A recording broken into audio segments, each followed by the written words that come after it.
जन्म कहाँ ऊंचा? He feels that I am higher knowledgeable than the person. So in a day or two, he will add all masala in the material and come back to me on the second day, and I will be surprised.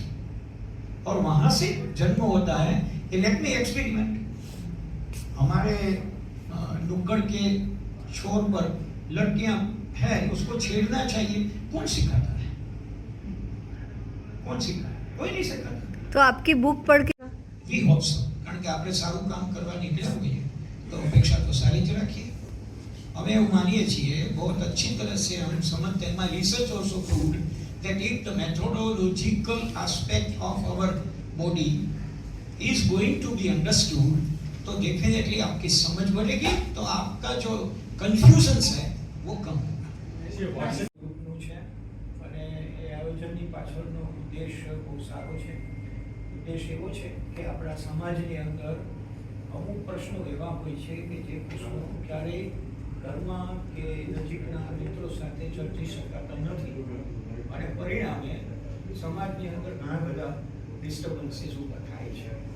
આપણે રોજ વાંચીએ છીએ છાપામાં કે બાળકો હોય, તરુણો હોય, યુવાનો હોય, એની કોઈ મિસબિહેવિયર में आने की चीज है, सच को समझने की। क्योंकि ये जो सेक्स एजुकेशन या सेक्सुअलिटी है, ये मैं आपसे बात करूं तो आपको भी लगेगा कि हाँ, ये आप भी जानते हैं कि ये प्रकृति की बहुत निजी वृत्ति है। ये कोई बाहर से आई वृत्ति नहीं है, बहुत निजी वृत्ति है संसार चक्र को आगे ले जाने के लिए। और इस पे इतना बड़ा तो क्या है कि व्यक्तित्व को उजागर करने के लिए ब्रह्मचार्य को सबसे बड़ा क्यों बना दिया जाता है? क्यों इस पे हमेशा, जैसे कि अब आप किसी से बात करते सुनते हैं तो कोई कहता है कि ये लड़कियां जो है तुम्हारे साथ ट्रिप पे जा रही है, बट ये तुम्हारी बहन जैसी है। क्यों मुझे मानना पड़ेगा कि ये मेरे भाई जैसे हैं? मैं तो चाहती हूँ कि मैं अपने भाई को भी भाई ना मानूं, मैं उसे इंसान मानूं। दो लोग बात कर रहे हैं क्योंकि ये 20% ही है, बट हमने 80% हटा के 20% कर दिया। अब जब इंसान ये कह रहा है कि तुम इनको बहन मानना, तो आप समझ रहे हो क्या नहीं करने के लिए कह रहा है, राइट? तो वासनाग्रस्त कौन है? जो ऐसी बातों को अवॉइड करने की बात कर रहा है, बाकी तो है ही नहीं। तो भाई जो चीज है उस पे स्वस्थ बात करो ना, सही से बात करेंगे तो कंफ्यूजन नहीं होगी। कंफ्यूजन नहीं होगी तो कोई इधर से इधर भटकेगा नहीं, डर के मारे कुछ गलत नहीं कर लेगा, खुद को समझेगा, उसे कुछ चेंजेस फील हो रहे हैं उसे भी देखेगा और उसे समझेगा तो उसे मैनेज भी करना सीखेगा। ત્યાં સુધી મને ખબર નથી હોતી કે મારો જન્મ કેમ થયો। માતા પિતાને પણ મુશ્કેલી પડે છે કે કદાચ બાળક અચાનક આવીને કહે કે મારો જન્મ કેમ થયો, તો શું જવાબ આપે? શિક્ષકોને તો વધુ તકલીફ પડે છે। પરિણામે એવું બને છે કે શિક્ષકો ઇવન રિપ્રોડક્ટિવ સિસ્ટમ જેને આપણે કહીએ, પ્રજનન તંત્ર પણ શીખવતા નથી। સિલેબસમાં હોય જેના વિશે તમે વાત કરવી જોઈએ ન કરો એટલે પ્રશ્નો વધુ સર્જાય અને એમાંથી કેટલી બધી મૂંઝવણો। અને મનોવિજ્ઞાન એવું કહે છે કે જે વસ્તુ તમને વિજ્ઞાનની દ્રષ્ટિથી નથી સમજાતી એની વિકૃતિ તમારા સુધી તરત જ પહોંચે છે। એટલે પરિણામે આપણે એક્સપેરિમેન્ટેશન ઉપર યંગસ્ટર જતા રહ્યા છે। અનરેસ્ટ વગેરે જે આપણે કહીએ છીએ એનું મૂળ કારણ એ છે કે પોતે કોણ છે, હુ એમ આઈ, વાય એમ આઈ હિયર, આવા પ્રશ્નોના જવાબ કોઈએ આપ્યા નથી। એમાં એક બહુ મોટી વાત થતી વખતે સેક્સ્યુઅલ કન્ફ્યુઝન્સ ઊભા થાય છે। એટલે કે જાતીય વ્યવહારો એવા વિચિત્ર પ્રકારના સમાજમાં બની રહ્યા છે કે જેની સામે સમાજને બહુ મુશ્કેલી છે। તાજેતરના ઇવેન્ટ્સથી આપ સૌ જાણીતા છો કે વાઇફ સ્પેકિંગ વાળા જે મુદ્દાઓ ચાલે છે એ ધીમે ધીમે કરતા આપના મીડિયા દ્વારા એટલા બધા બહાર આવ્યા છે કે લોકોને આશ્ચર્ય થાય છે। अच्छा આવું છે? मैम, क्या होता है कि जिस चीज पे किसी भी सिचुएशन, जैसे कि यहाँ पे यंग क्राउड में बैठा है कि जो 30 के अंडर है या 35 तक है, राइट? तो आप बहुत सही से अभी समझ पाएंगे क्योंकि आप इस एज में है, लाइक कि शादी तो करनी ही है, राइट? अब क्यों करनी है ना, इस चीज को कोई सुनना ही नहीं चाहता, राइट? हम चाहते हैं कि ये सवाल ही ना पूछा जाए, राइट? जो हमसे पहले जन्मे हैं उसमें हमारा कोई रोल है नहीं, राइट? कोई 65 का उसमें हमारा कोई रोल नहीं है, बट जस्ट बिकॉज कि वो पहले जन्मे हैं और उन्होंने हमसे पहले ही कुछ चीजें की है क्योंकि उन्हें करना ही था, उनकी जर्नी में ये आया। अब वो कहते हैं कि ये सवाल कौन सा होता है, सब करते हैं। अब इससे बड़ा इनके पास जवाब क्या होता है, क्योंकि तुम अकेले रह जाओ, कोई जवाब नहीं। आप समझ रहे हैं, ये शादी करने का कोई जवाब है ही नहीं। इससे बड़ा क्या जवाब आता है, बूढ़े होके क्या करो। अब जो 30 साल का है वो बूढ़ा होके क्या करेगा, ये सवाल कितना बूढ़ा है। मतलब कोई एक्चुअल कॉन्वर्सेशन नहीं चाहते हम। जिस चीज का भी हम एक्चुअल कॉन्वर्सेशन नहीं चाहते, हम भागते हैं, वहां पे क्या होगा, कुछ और उसे कवर करने के लिए पर्दा लगाया जाएगा। एग्जैक्टली। हम बहुत सारे और किस चीज की शादी तो करनी ही है, राइट। अब क्यों करनी है ना, इस चीज को कोई सुनना ही नहीं चाहता, राइट। हम चाहते हैं कि ये सवाल ही ना पूछा जाए, राइट। जो हमसे पहले जन्मे हैं उसमें हमारा कोई रोल है नहीं। उसमें आने की चीज है, सच को समझने की। क्योंकि ये जो सेक्स एजुकेशन है, सेक्सुअलिटी है, ये मैं आपसे बात करूं तो आपको भी लगेगा कि हाँ, ये आप भी जानते हैं कि ये प्रकृति की बहुत निजी वृत्ति है।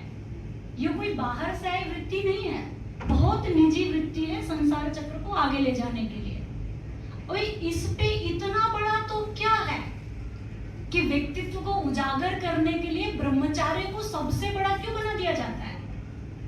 क्यों इस पे हमेशा, जैसे कि अब आप किसी से बात करते सुनते हैं तो कोई कहता है कि ये लड़कियां जो है तुम्हारे साथ ट्रिप पे जा रही है, बट ये तुम्हारी बहन जैसी है। क्यों मुझे मानना पड़ेगा कि ये मेरे भाई जैसे हैं। मैं तो चाहती हूँ कि मैं अपने भाई को भी भाई ना मानूं, मैं उसे इंसान मानूं। दो लोग बात कर रहे हैं क्योंकि ये 20% ही है, बट हमने 80% हटा के 20% कर दिया। अब जब इंसान ये कह रहा है कि तुम इनको बहन मानना, तो आप समझ रहे हो क्या नहीं करने के लिए कह रहा है, राइट। तो वासनाग्रस्त कौन है, जो ऐसी बातों को अवॉइड करने की बात कर रहा है, बाकी तो है ही नहीं। तो भाई जो चीज है उस पर स्वस्थ बात करो ना, सही से बात करेंगे तो कंफ्यूजन नहीं होगी। कंफ्यूजन नहीं होगी तो कोई इधर से इधर भटकेगा नहीं, डर के मारे कुछ गलत नहीं कर लेगा, खुद को समझेगा, उसे कुछ चेंजेस फील हो रहे हैं उसे भी देखेगा, और उसे समझेगा तो उसे मैनेज भी करना सीखेगा। झा હું કાઉન્સેલર છું, સાયકોથેરાપિસ્ટ તરીકે કામ કરું છું અને મારો મુખ્ય એરિયા છે spiritual psychology. So according to me, જ્યારે તમે પોતાની જાતને સમજો છો, તમારી અંદર ક્યારે કયા ઇમોશન જનરેટ થઈ રહ્યા છે એને પણ તમે સમજો છો, અને તમે જ્યારે જાતને સમજતા થાઓ છો તો તમે એને મેનેજ કરવાનું પણ સમજી શકો છો. ઘણી બધી વાર તમે જ્યારે જુઓ છો ત્યારે તમને જે ઇન્સ્ટન્ટ જન્મે છે અને એની રિએક્શનમાં કન્વર્ટ થઈ જાય છે. હવે આ થાય છે શેના માટે, અને જો આ થાય તો ત્યારે વ્યક્તિએ સમજવું કેવી રીતે કે મને આવું થઈ રહ્યું છે, હું કોઈને જોઉં છું અને મને એમ થાય છે કે હું આની સાથે ફ્લર્ટ કરી લઉં તો હું શું કરું. તો આના માટે કોઈ સ્વસ્થ ચર્ચા કે જે જ્યાં એ વ્યક્તિ, એ બાળક, એક કિશોર કે એક એડલ્ટ એ પૂછી શકે કે આવું થતું હોય તો શું કરવાનું, શું ગમે ત્યાં કરી લેવાનું, કેમ કે બધા કરી જ રહ્યા છે, બધા ફ્લર્ટ કરી રહ્યા છે તો હું કરી લઉં. તો એ સમયે આ જો ચર્ચા થઈ શકે કે દોસ્ત આ જે જન્મે છે ને એ તારા એકલામાં નથી જન્મી રહ્યો, એ બધામાં જન્મે છે. પણ લોકો આને સમજવા કરતાં આને જે મળી રહ્યો છે, જેમ કે તમને ભૂખ લાગી છે તો તમે યોગ્ય વસ્તુની રાહ જોશો, ઝેર નહીં ખાઈ લેશો. એવી જ રીતે તમારી અંદર કોઈ બદલાવ આવી રહ્યો છે, તમે એને રિએક્ટ નહીં કરી દેશો સોસાયટીમાં, તમે એને પહેલાં સમજશો. જો તમે સમજો છો તો તમે સ્વસ્થ હોવો છો. જો તમે સ્વસ્થ હોવો છો ડેટ મીન્સ તમે અવેર હોવો છો. અવેર હો છો પછી તમે જે કાંઈ નિર્ણયો લો છો એ નિર્ણયો યોગ્ય દિશામાં જઈ શકે છે. That I feel according everything. Thank you. Program આશ્રમની એક મહિલા કોલેજમાં અત્યારે છોકરીઓને ઇંગ્લિશ ભણાવું છું. So associate professor in English. સાથે સાથે ઘણા બધા કાર્યક્રમો કરું છું, વક્તા તરીકે, સંચાલક તરીકે, વિચારું છું, વાંચું છું, લખું છું, અનુવાદ કરું છું. ખાસ કરીને કેવા પ્રકારનો મેસેજ છે બુક લોન્ચિંગ પાછળ, અને શું કહેવા માગશો?